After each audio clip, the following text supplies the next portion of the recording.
Hello friend, स्वागत है आपका हमारे इस नए वीडियो में।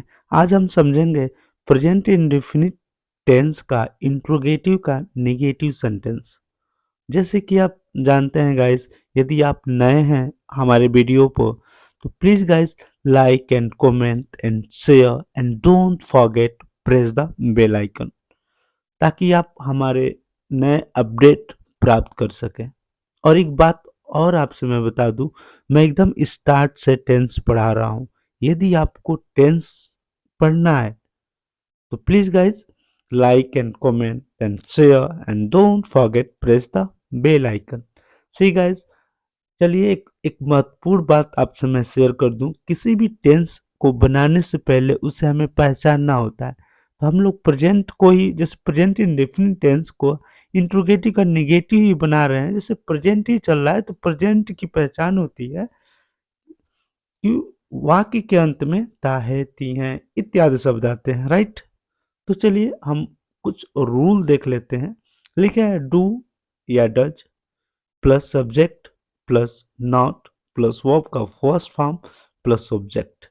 और हम और सबसे जरूरी बात यह है गाइस, जब कभी भी आप हमारी वीडियो देखें तो अपने पास एक नोटबुक रखें, ताकि आप इस रूल को नोट कर सकें। क्योंकि without rule, without formula, we can not translate any sentence, right.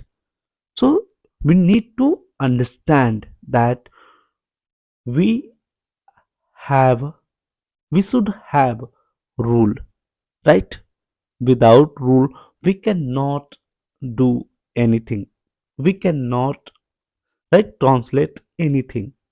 So don't forget. And चलिए हम एग्जाम्पल के माध्यम से क्लियर करते हैं। लिखा है जैसे does she not go to school, right. क्या वह स्कूल नहीं जाती है। देखिए गाइस, जैसे आप जानते हैं डज का साथ, डज के साथ हम एक वचन का प्रयोग करते हैं, यानी कि सिंगुलर का प्रयोग करते हैं। और बहुवचन के साथ हम डू का प्रयोग करते हैं, यानी कि प्लूरल का प्रयोग करते हैं, राइट।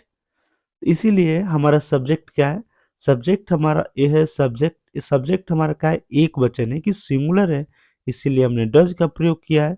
उसके बाद से प्लस नॉट, हमने नॉट लिखा।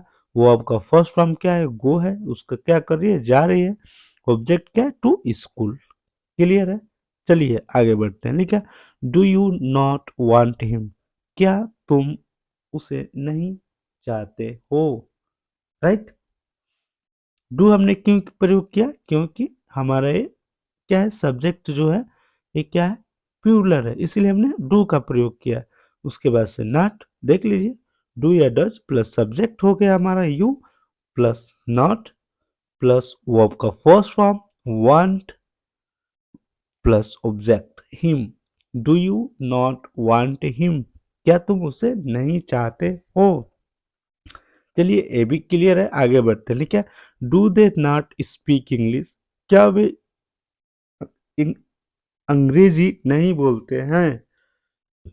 तो डू का हमने क्यों प्रयोग किया, क्योंकि बहुवचन है कि प्लूरल है हमारा सब्जेक्ट। उसके बाद से नॉट, उसके बाद स्पीक क्या है, हमारा वर्ब का फर्स्ट फॉर्म है। और इंग्लिश क्या है, ऑब्जेक्ट है, राइट। क्लियर। चलिए आगे बढ़ते हैं। लिखा है does Rahul not read book. मैं आपको एक बात बता दूं, मैं आपसे ज्यादा वक्त नहीं लेना चाहता हूं, इसीलिए। और कुछ है भी नहीं, यदि आप समझे तो कुछ भी नहीं है, 1 मिनट में आप इसको समझ सकते हैं। इसीलिए मैं ज्यादा आपका समय नहीं ले रहा हूं। लेकिन एक बात और गाइज, जब कभी भी आपको कोई भी कंफ्यूजन हो, please write it comment box, right. Write in comment box, I will wait your comment, right. तो चलिए आगे बढ़ते। लिखा है does Rahul not read book, क्या राहुल किताब नहीं पढ़ता है। Does Rahul not read book, जैसे कि आप जानते हैं डज का इसलिए हम प्रयोग किया है क्योंकि राहुल हमारा सब्जेक्ट है और सिंगुलर है, इसीलिए हमने डज का प्रयोग किया। देखिए सब्जेक्ट में पहले क्या लिखा है, रूल में क्या लिखा है, पहले डू या डज काम के प्रयोग करना है। इसीलिए देखिए राहुल हमारा एक वचन है, डज का प्रयोग किया प्लस नॉट, वर्ब हमारा रीड है, अब बुक हमारा क्या है, ऑब्जेक्ट है, राइट। तो does Rahul not read book, क्या राहुल किताब नहीं पढ़ता है? चलिए, one more example, do you not come here, क्या तुम यहाँ नहीं आते हो? जैसे कि आप जानते हैं यू हमारा सब्जेक्ट है, तो बहुवचन है इसीलिए डू का प्रयोग किया। उसके बाद सब्जेक्ट बाद से नॉट है, उसके बाद से वर्ब है हमारा, वर्ब का यानी कि एक्शन, उसके बाद से क्या है हमारा object, right. Do people not like long story, क्या लोगों को बड़ी नहीं करते हैं, क्या करते हैं, बड़ी स्टोरी पसंद नहीं करते हैं, क्या लोग बड़ी स्टोरी को नहीं पसंद करते हैं, राइट, यही है ना, तो नहीं पसंद करते हैं।